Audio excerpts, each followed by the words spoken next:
Saan na tayo? 17.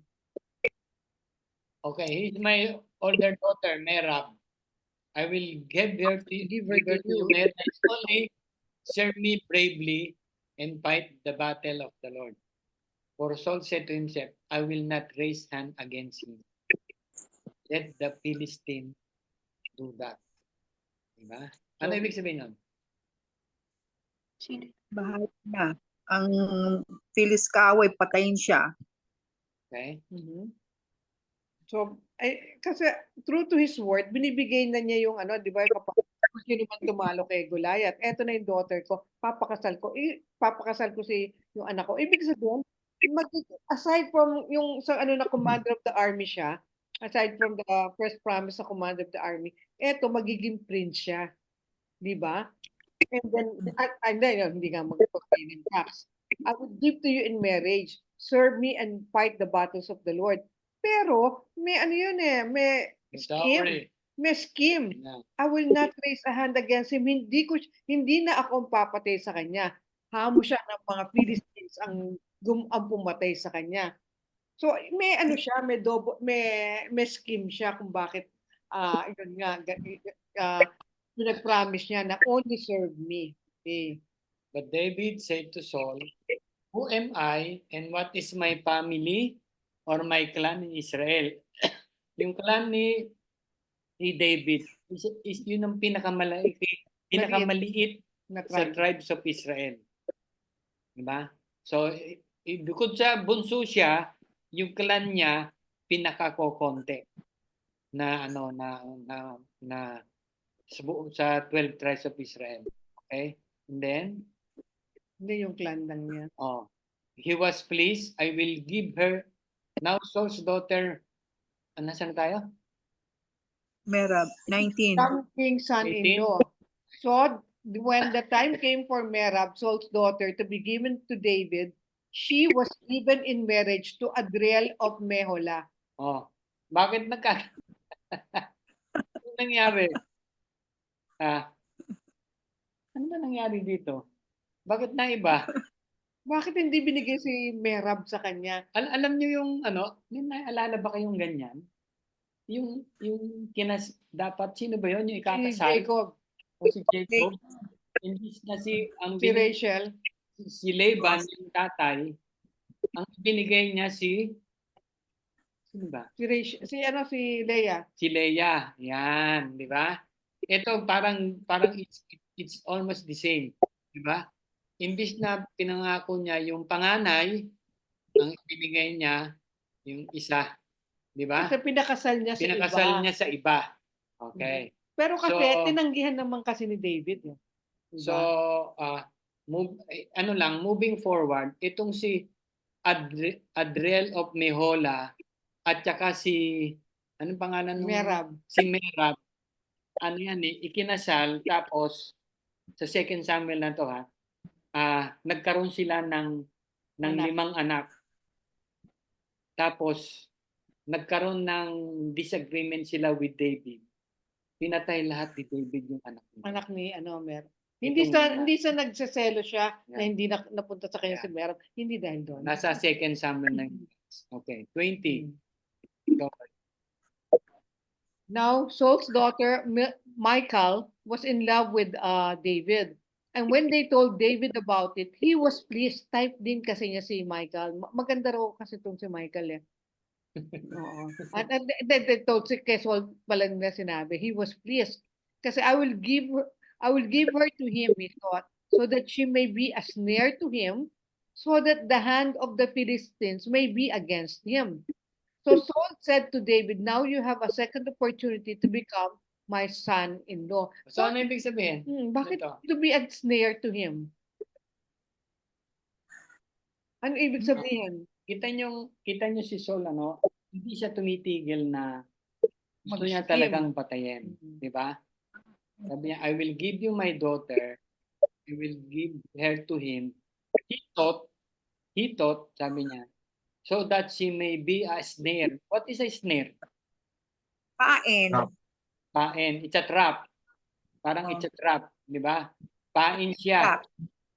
Ibibigay ko si Michael pero pain siya. Yun yung akala ni Saul. Pero ang hindi niya alam, yung kanyang anak na si In love na in Michal, love talaga. in love kay David. In love na in love talaga. Diba? Yun yung the act of the Lord. Diba?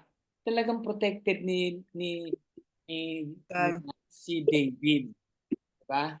Akala naman ni Saul, kaya niyang diktahan yung anak niya. Pero hindi niya alam, he cannot read the heart of the people.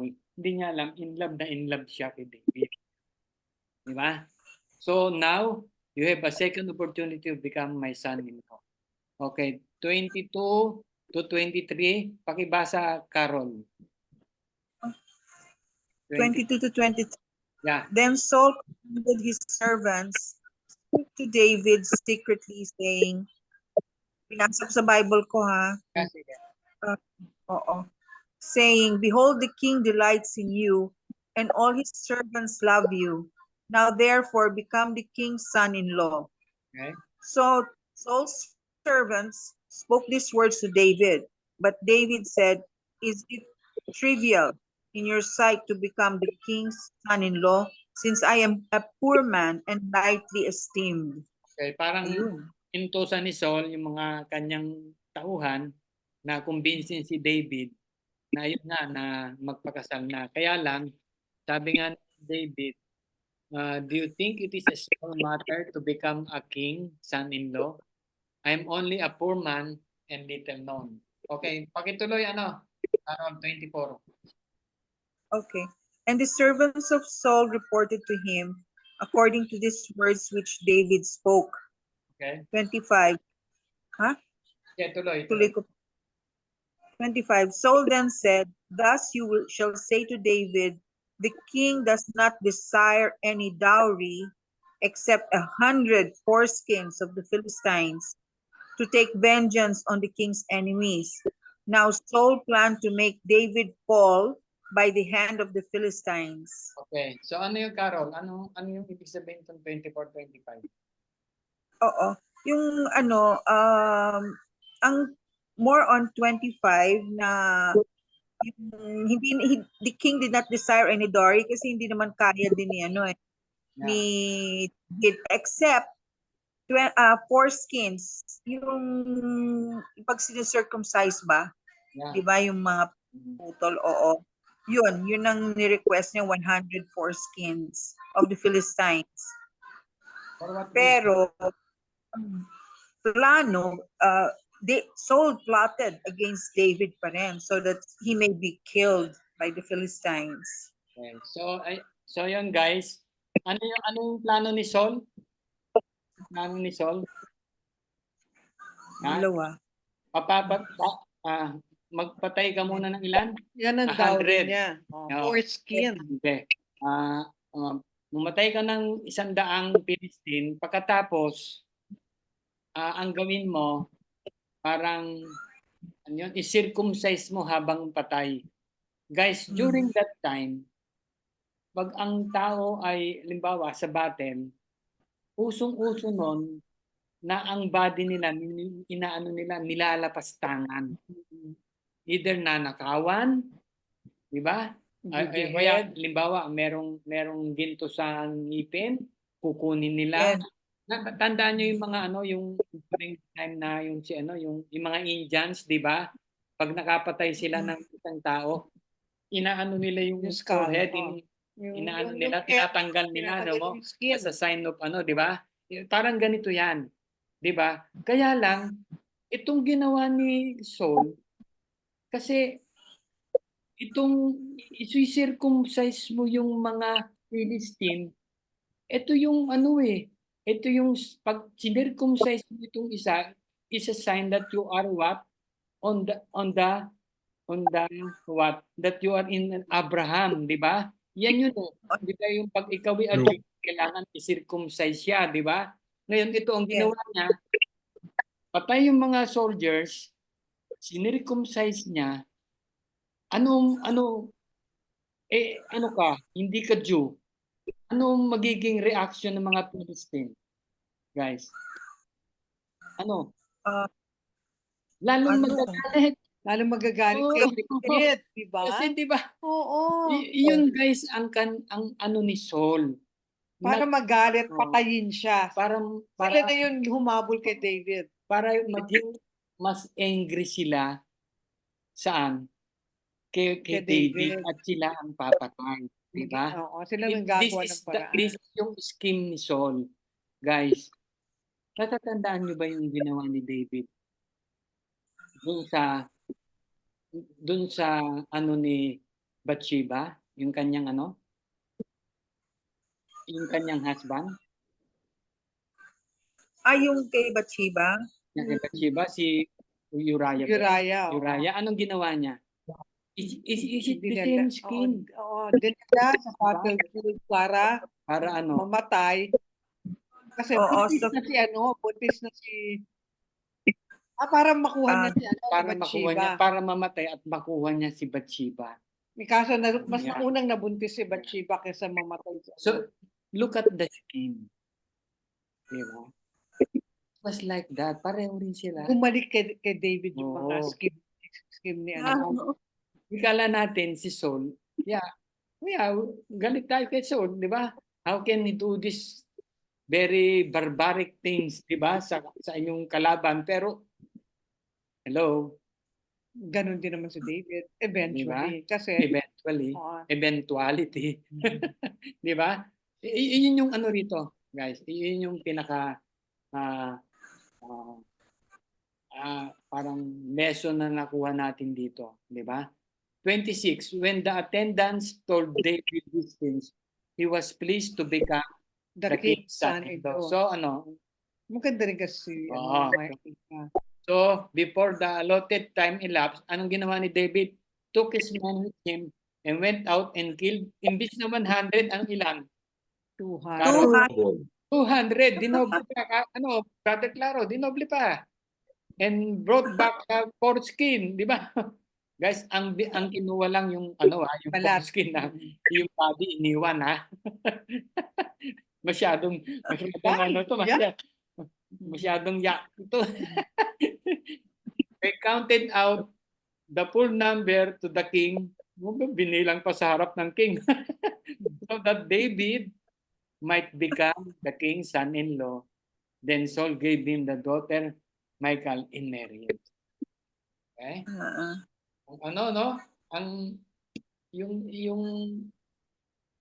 Yung binigay na kondisyon ni kondisyon ni Saul kay David, di ba? What do you think? It is a trap. It is a scheme. Di ba? Talagang pag yung heart natin, alam nyo, pag yung heart natin is wala kay God, we are not in God, we are capable of doing these things. Diba? We are capable of doing this snare. Diba? Magagawa natin yan, hindi lang sa ating mga kaaway, lalong-lalo na, magagawa natin kahit kanino. Diba? Because of our anger. Tandaan yun? Because of anger and jealousy. Diba? It will kill us. Magagawa natin lahat yan. Huwag niyo sabihin hindi natin magagawa yan. Diba? Okay. Ano ko, diba? Yung bakit takot na takot si David, takot na takot si Saul kay David, diba? Sino bang hari, diba? Saul, di ba, siya yung may control eh. Siya yung nasa throne. Kanya yung army at saka yung mga spears o yung mga yung battle gears. Pero afraid siya kay David kasi nga the Lord was with him and has departed from Saul. Ginawa ng captain si David sa battlefield to the battlefield kasi to put him in a position of harm. Alam niya kasi na kung kapag nasa palace lang siya, safe na safe siya. So kailangan nasa battlefield siya. Kaya may ng harm. Pwede siya mamatay, di ba? So naging siya, yung jealousy ni Saul, naging manipulative siya.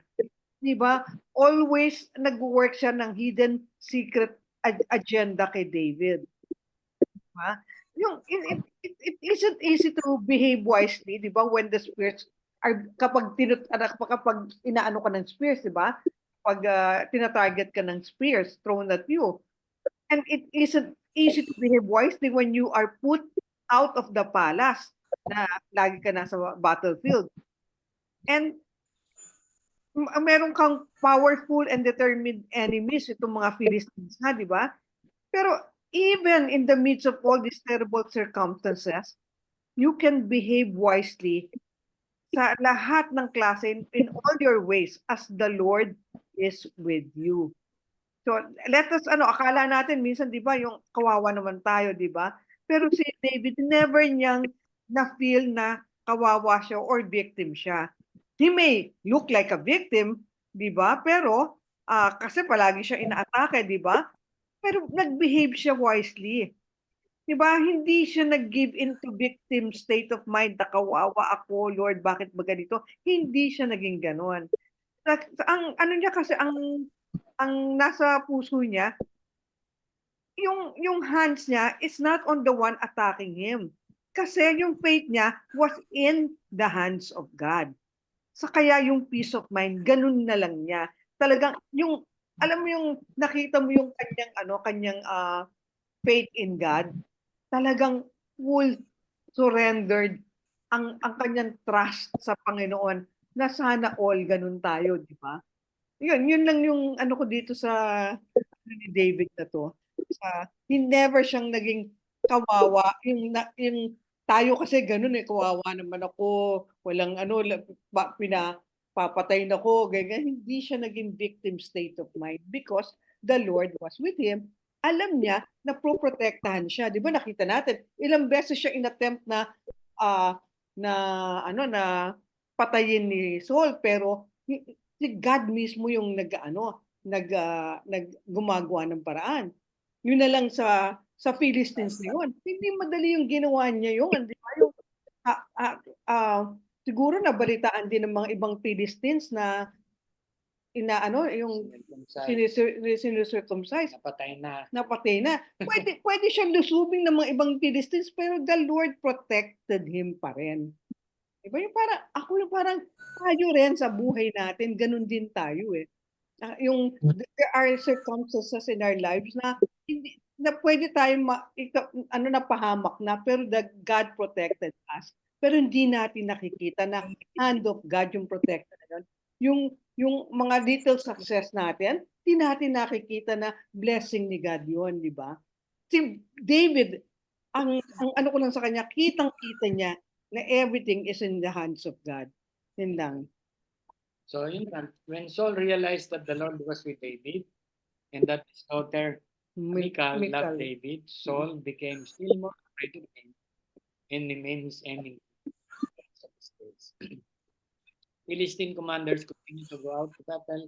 As often as they did, David met with more success than the rest of Saul's officers, and his name became well known. Okay, let's go to 19. Okay. Sandali lang. Yan yung makukuha natin, guys, if we are consumed by anger and jealousy. Ay, sino yung Japanese? Si Mel? Opo, Diloy. Sorry, hindi ko pa napalitan. Teka.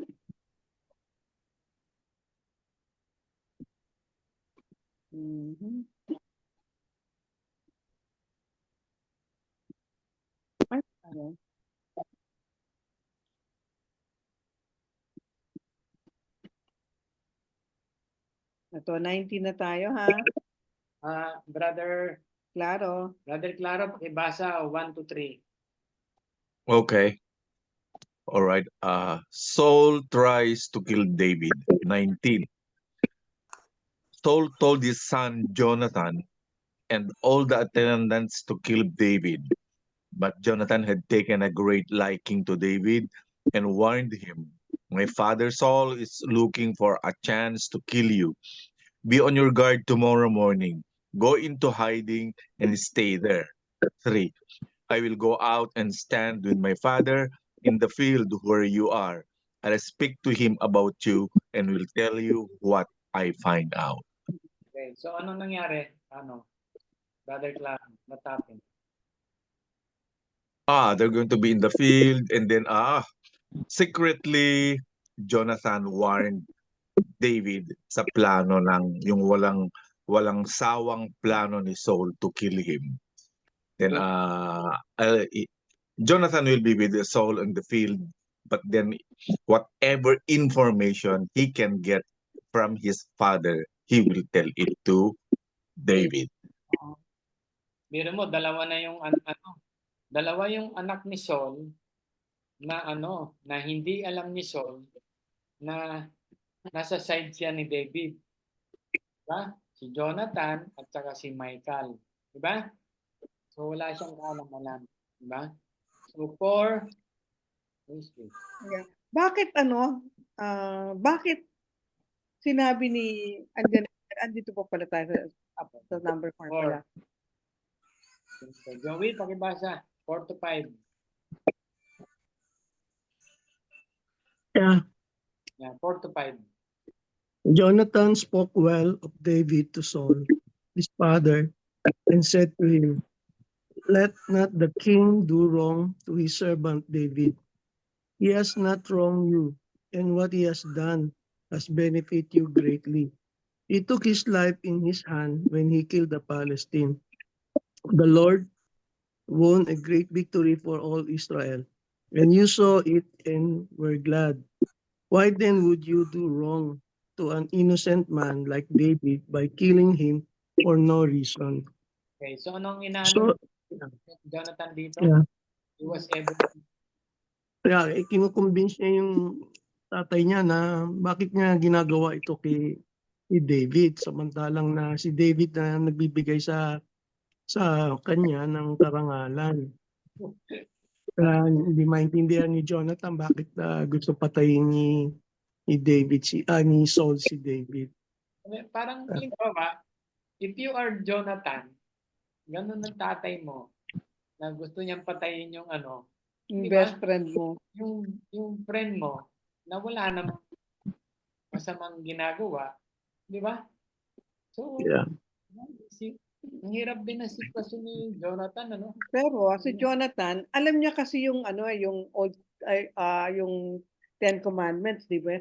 Thou shall not kill.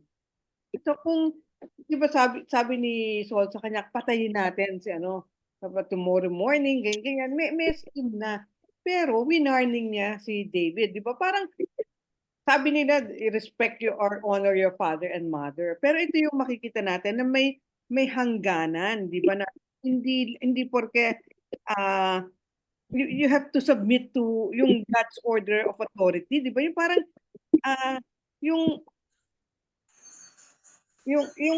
kumbaga, bakit papatayin, di ba? Nasa 10 commandments din yun. I have to honor, pero it contradicts with the other commandment na thou shalt not kill, di ba? At saka yung ating pagsunod sa authority, hindi dapat sa will ng Panginoon or sa commandments din ng Panginoon na yung hanggang may limit yung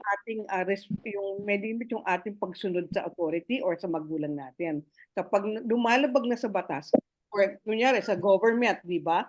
Hindi lahat susundin natin dahil kapag lumalabag na sa utusan ng Panginoon, hindi natin, di ba? Si God pa rin ang ating. Siya pa rin ang ating priority. So, ang nangyari, Saul listened to Jonathan. Ako, nakinig naman. As surely as the Lord lives, David will not be put to death. So Jonathan called David and told him the conversation. He brought him to Saul, and David was with Saul as before. Pati na Okay, naman. parang like balik sa dati, di ba? Balik sa dati. Oo. Andun siya sa Malacanang, binalik siya, di ba? Bati na naman sila. Bati na naman sila. Okay. Ano to? Once, Pwede si Joey. Nakabasa na si Joey. si Ano po? Beda. Beda, pakipasa. 8 to 10. One more war broke out, and David went out and fought the Philistines. He struck them with such force they fled before him. But an evil spirit from the Lord came on Saul as he was sitting in his house with his spear in his hand. While David was playing the lyre, Saul tried to pin him to the wall with his spear. David eluded him as Saul drove the spear into the wall. That night, David made good his escape. Okay, parang naulit lang, ano? Tatlong beses Diba? siyang inano. Naulit, Diba? diba? Ngayon, umalis na si David. Talagang ano, Hindi no? siya titigilan eh. Ano kaya Pero nasa... bakit sinabi rito an evil spirit from the Lord? Every time napapatayin siya. Hindi ba talaga namang inaalaw ni God yung mga ganyan, di ba? Pero poprotektahan pa rin ni God yung kanyang ano. So, hindi ba kasi... Pero Sige. Sino magtatanong? Beda? why will the Lord send an evil spirit? Parang ganon. Why will the Lord send an evil spirit para kay Saul? Oo. Wala na kasing protection si Saul. Wala na God left him na, di ba? Hindi naman yung from the Lord yan eh. Inaalaw na lang ni God kasi hindi na niya binibigyan ng protection si Saul. Parang an evil spirit from the Lord, parang ganon. Ibig sabihin lang, inalaw na ni God na masapian or whatever si Saul because God is not with him anymore. So this time si David, nag-escape na siya, 'di ba? Kasi parang pangalawang beses na ba 'to? Pangatlo na to. Ito. Pangatlo na, 'di ba? Okay. So, tawag nito. Yvet, pakibasa nga 11 to 16. Saul sent men to David's house to watch it and to kill him in the morning. But Michal, David's wife, warned him, "If you don't run for your life tonight, tomorrow you'll be killed." So Michal let David down through a window, and he fled and escaped. Then Michal took an idol and laid it on the bed, covering it with a garment and putting some goat's hair at the head. When Saul sent the men to capture David, Michal said, "He is ill." Then Saul sent the men back to see David and told them, bring him up to me in his bed so that I may kill him." But when the men entered, there was the idol in the bed, and at the head was some goat's hair. Saul said to Michal, "Why did you deceive me like this and send my enemy away so that he escaped?" Michal told him, "He said to me, 'Let me get away. Why should I kill you?'" Okay, anong event nangyari dito? What happened? Yun nga, pinagplanuhan na naman ni Saul, as usual, si David, but then, yun nga, yung sinabi nga natin kanina na talagang in love si Michal kay David. So, winarningan niya yung asawa niya na makaalis para hindi siya mapatay ni Saul. And even this guys or nagsinungaling din siya dun sa father niya that David was ill, nagpretend siya na kunwari nakahiga dun si David, naglagay pa ng goat's hair para lang hindi mabisto na wala na dun si David. Kumbaga parang she was buying time for David to be able to escape. Yan. Pero nabisto din siya ni Saul. And then nag-excuse siya, 17. Sabi ni Saul, "Why did you deceive me?" Nahuli siya and send my enemy away. Ano sinabi niya? Yvet? "Let me get away. Why should I kill you?" Sabi daw ni David sa kanya, "Palayain mo na ako. Bakit parang hindi na kita kailangan, patayin. Ibig sabihin, yung life niya in danger, hindi naman totoo, di ba? Nag-lie din itong si Mikal na to. Ano yung, pero sa pinasa mo, meron akong merong something na nag-ano ako, bakit ganito? Di ba yung sa 13, Mikal took an idol and laid it on the bed. May idol dun sa palace. Yeah. Di ba? Ibig sabihin, nag-worship sila ng idols. Di ba? Hindi naman kay David galing to. Alam naman natin na God is with David, di ba? So, kay kay Mikal. Mikal. Ano ni Mikal to? Idol ni Mikal. So, yun ang nag-ano sa akin. Ano pala, yung hindi pa rin, at this time, hindi pa rin, yung si David does not take, para yung faith ng asawa niya, no? Yeah. So, okay, nasa na tayo? Na 18 na, no? 18. David has fled and made his escape. He went to Samuel. Punta siya kay Samuel. And told him all that Saul has done to him.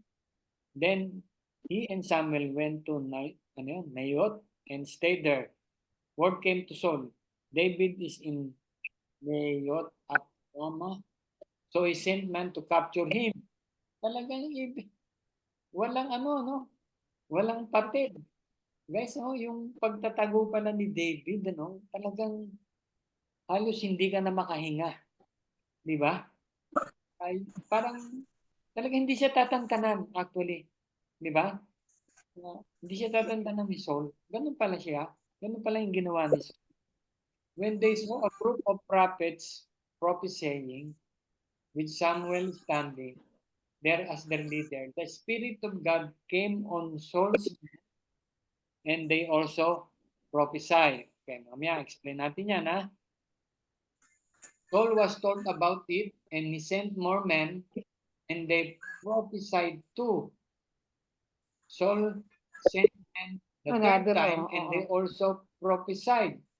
Finally, he himself left for Ramah and went to a great cistern in Seco and he asked, where are Samuel and David? Over in Nayoth at Ramah, they said. Okay, last na pala to. So Saul went to Nayoth and Ramah, but the Spirit of God came even on him. Okay? And he walked along prophesying until he came to Nayoth. He stripped off his garment and he too prophesied in Samuel's presence. He lay naked all day and all night. That is why people said, is Saul also among the prophets? Oh, guys, explain this. Ano yung prophesying? 18 to 24.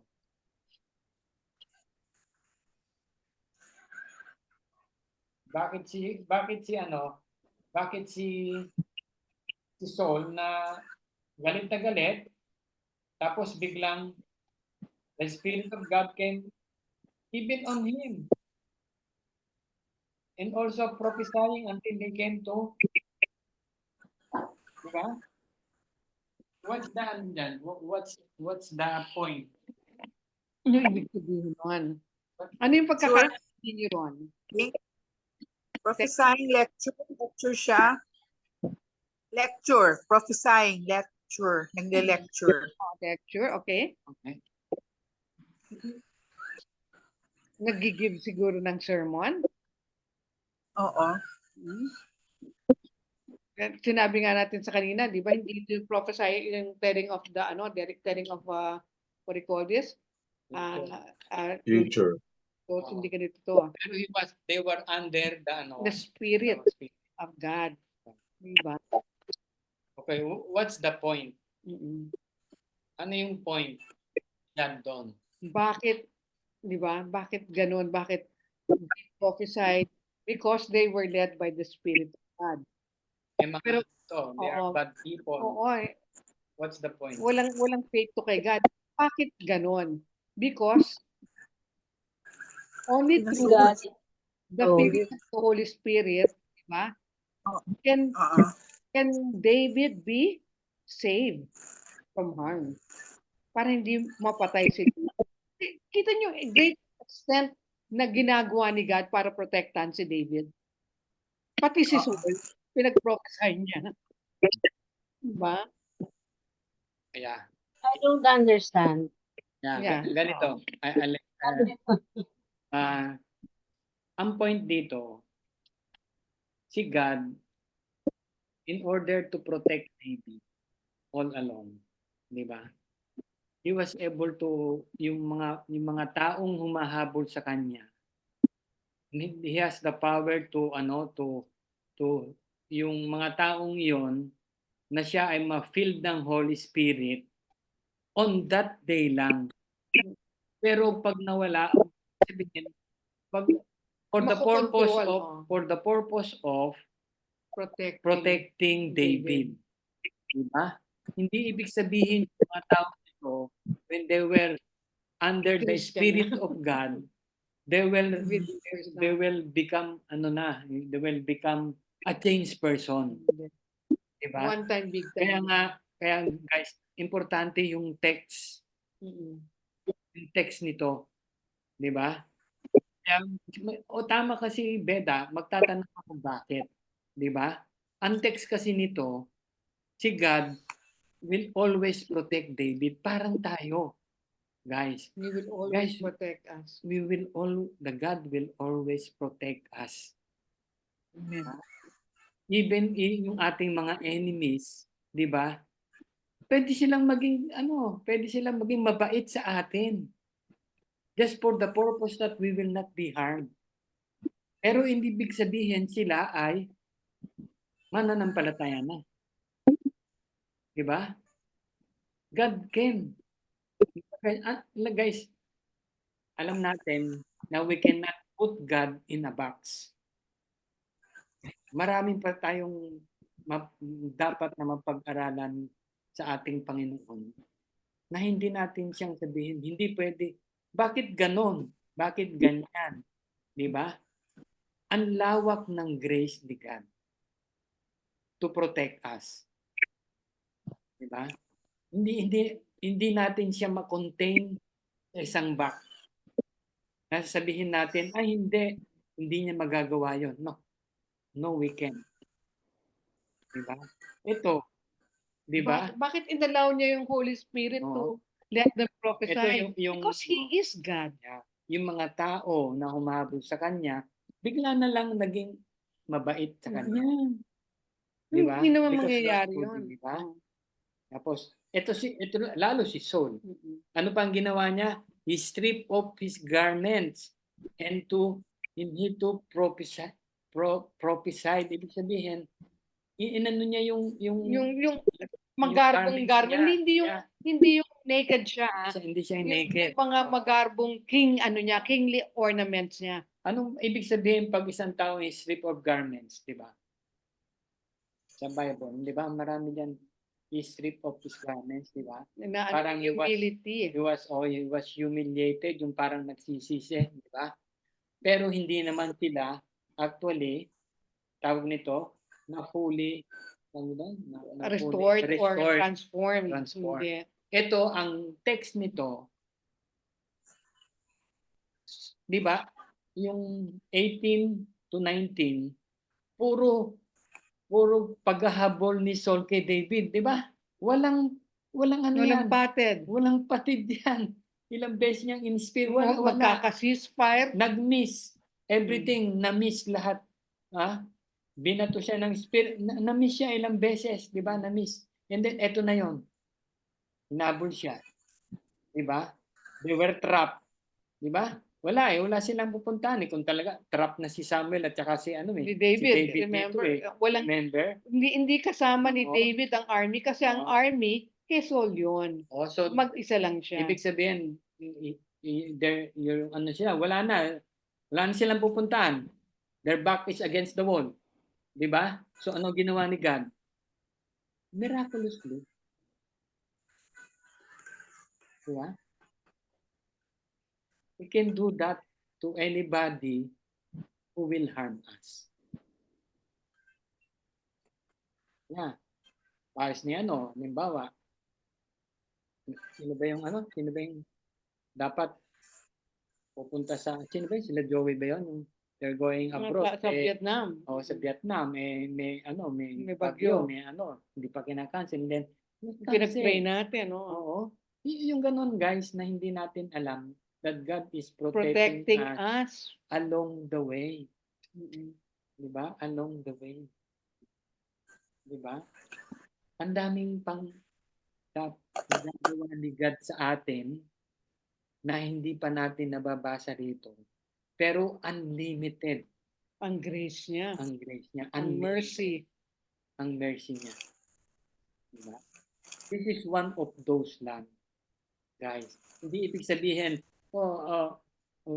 gagawin ito sa atin ng yung kalaban, may kalaban tayo, yan ang gagawin. Mag-prophesy, hindi yun. Hindi, ito yung iba yung ito lang yun. Yung way during that time. During that time. Diba? But God can do anything to protect us. That's it. I hope we can yung natin yung Mag-grasp grasp natin. natin yung Kaya guys, napaka-importante yung context. Diba? Kasi if we just get some verses in the Bible and then we will interpret it in ourselves, hindi natin alam yung pinag-uusapan doon sa mga chapter, we will get lost. Lalo na kung kaya nga ang dami nag-aaral ng mga Bible scholar ng mga Hebrew. Kasi yung translation ng iba sa English. Pag-translate, iba na. Diba? Sa Greek. And then Greek to English. Nagkaiba na. Diba?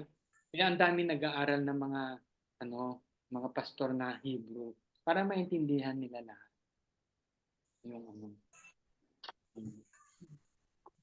So that we will not